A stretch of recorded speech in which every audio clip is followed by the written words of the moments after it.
pengalamanmu aja dalam mempublikasikan sebuah film itu seperti apa distribusinya, karena ini konteksnya sangat broadcast toh, jadi dirimu lebih cerita aja. Nanti kita yang akan menggali lebih dalam aja. Nah, di sini sudah kedatangan Mas Tobon, Mas Angki, dua orang ini kan sebetulnya praktisi yang dibaiat menjadi seorang akademisi toh.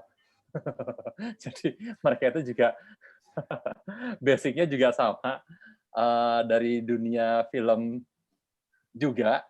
Nah, nanti sekalian ngobrol-ngobrol cair aja nggak apa-apa sih. Jadi ini prinsip saya aku sama Mbak Ami gawangi. Nah, terus juga nanti misalnya dirimu kelingan apapun, ini nanti akan ditayangkan di mata kuliah ya. Jadi yang nontonnya adalah teman-teman mahasiswa nih semester 2019 semester 4.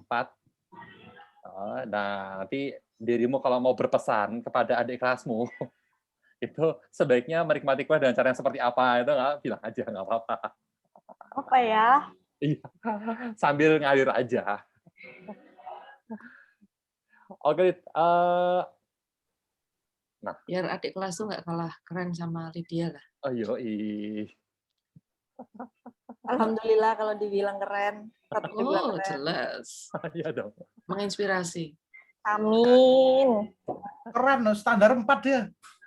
Borang standar 4 loh, keren.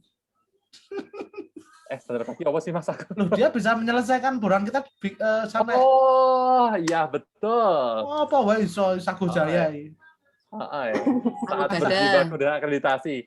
Cawane perih ini. Yang menyelamatkan Mas Tobon itu tidak pindah agama. Dia menang taruhan.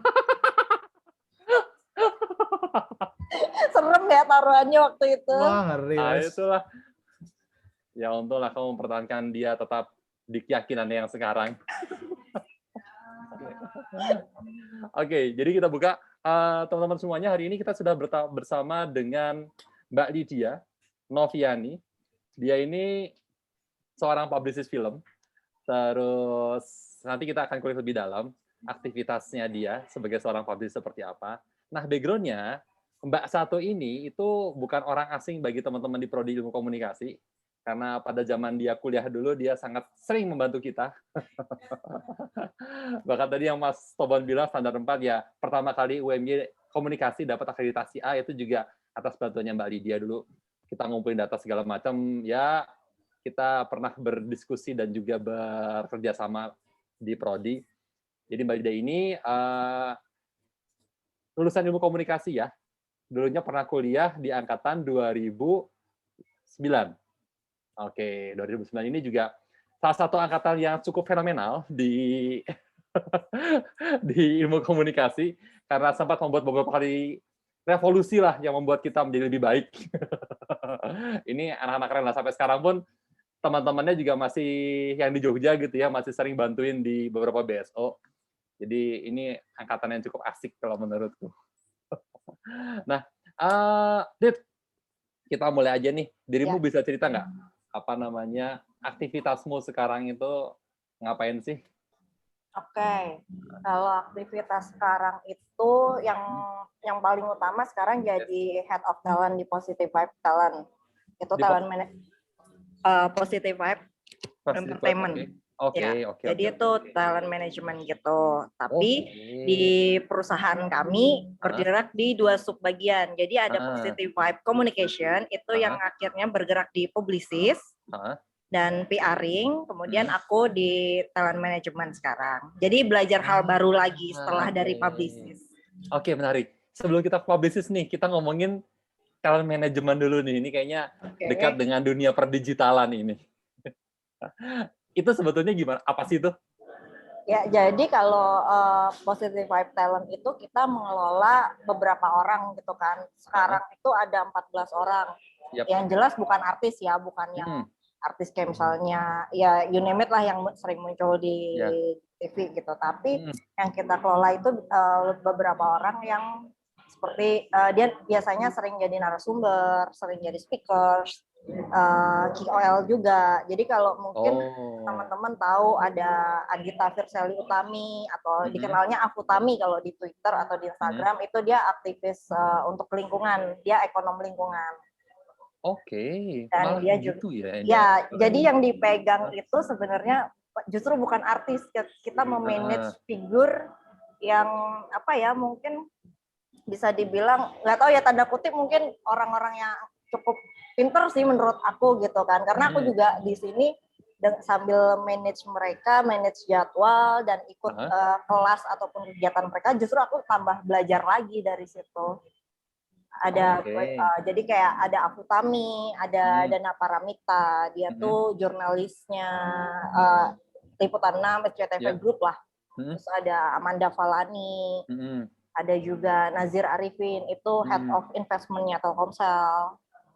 Terus ada kalau di pendidikan itu biasanya orang-orang pada tahu Mas Bukik, @Bukik, BUKIK itu. Terus beberapa ada lagi sih yang anak-anak muda. Nah, yang anak-anak muda nih yang cukup lucu-lucu lah. Ada yang satu itu Temila Duenti, dia tuh penulis dan suka banget Korea. Jadi kontennya adalah konten Korea. Ada satu lagi dia Syifa Putri, dia sebenarnya regularly working in narasi, tapi kalau di kita dia as a model dan as apa ya, content creator sih. Ya, konten-konten dia lebih banyak ngobrolin tentang pendidikan, karena kalau dia kan kuliahnya di vokasi UI, vokasi UI gitu kan. Cuma dia lagi fight untuk bercerita tentang kita tuh yang sekolah vokasi aja tuh bisa works gitu loh, bisa punya apa pekerjaan yang baik, bisa bisa jadi content creator, bisa pinter juga gitu. Jadi dia kayak lagi mau ngangkat lagi orang-orang tuh jangan mandang sebelah mata orang-orang vokasi gitu kan. Kayak Temila juga, dia juga kayak mau bilang gitu kan, lu boleh suka K-pop, lu boleh bucin gitu kan sama opa-opa itu, tapi kamu harus pinter gitu kan. Makanya Temila itu punya 3 buku, udah punya 3 novel. Jadi kebanyakan yang kita handle memang bukan artis, tapi lebih ke figur sih, Mas. Nah itu biasanya saat kalian handle, mereka sebetulnya kan sudah bikin konten juga, udah punya followers juga, dan konten-kontennya di sini kan konten-konten yang kalau aku lihat spesifik ya, setiap orang itu punya isunya masing-masing gitu loh. Dan followers ini juga jadinya follow akun ini karena dia suka sama isunya. Nah, terus karena mereka sudah jalan nih, terus apa yang kalian lakukan di manajemen ini untuk membantu mereka? Satu, biasanya yang pasti karena namanya aja manajemen ya Mas, memanage, mengelola. Satu, mengelola jadwal yang jelas. Jadwal ini biasanya jadwal yang terkait dengan kegiatan mereka di luar, dengan klien, dengan brand kayak gitu. Kalau misalnya jadwal pribadi kita nggak terlalu banyak lah. Paling kayak untuk kita tahu aja untuk ngepasin jadwal schedule yang lain gitu kan, kayak mau perform atau apa kayak gitu. Nah, biasanya yang kita lakukan juga itu mencari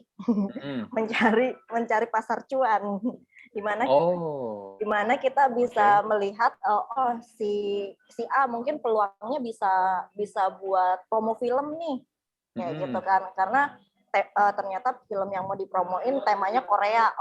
Aku berarti bisa ngajuin Temila dong ke entah ke agensi, entah ke brand, entah ke si film kayak gitu. Jadi ataupun biasanya kita juga kayak brand-brand misalnya yang alat elektronik ataupun brand-brand pendidikan, brand-brand kecantikan, ya jadinya KOL Mas. Ini menarik. Kayak how KOL works gitu. Nah,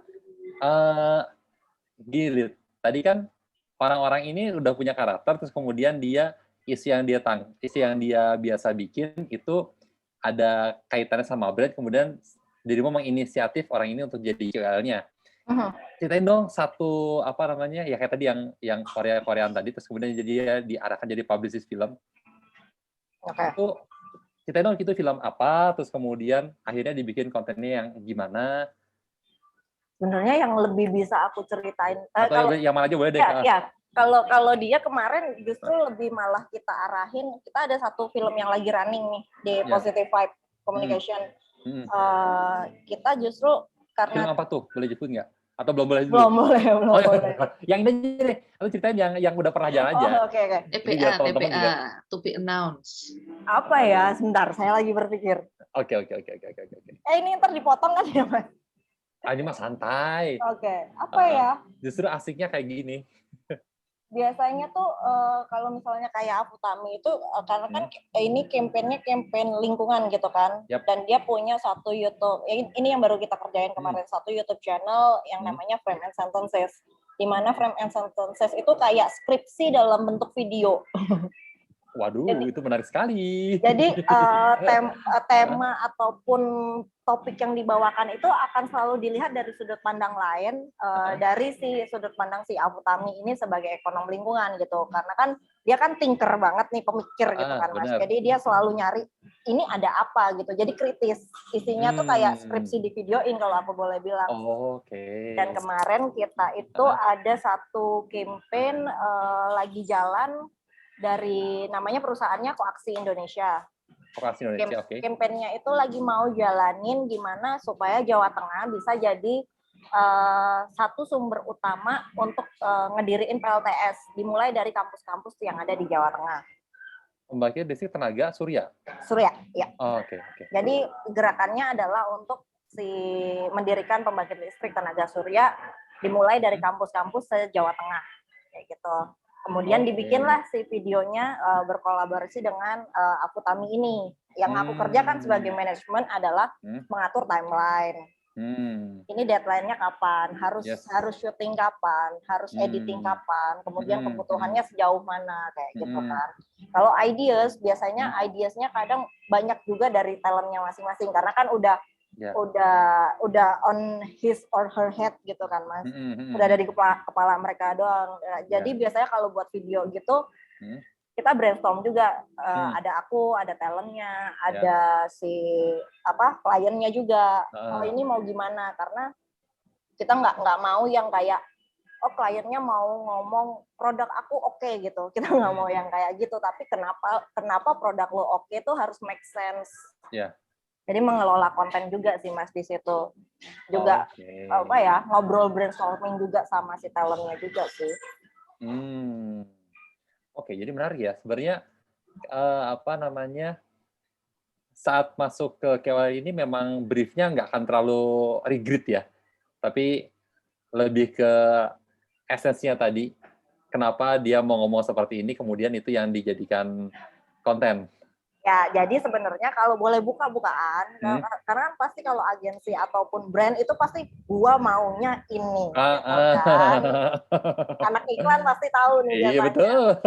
Tapi kan maksudnya ketika ada manajemen, ketika ada manajer, itulah di mana batasan saringan gitu, Mas. Oke.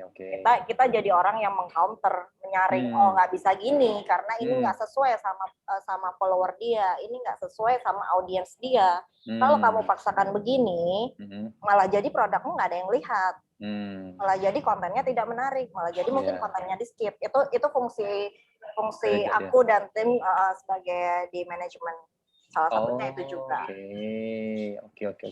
Jadi kita take care of the talent, tapi ketika brand masuk kita juga take care of the brand dengan ngebungkusnya pas gitu, biar sama.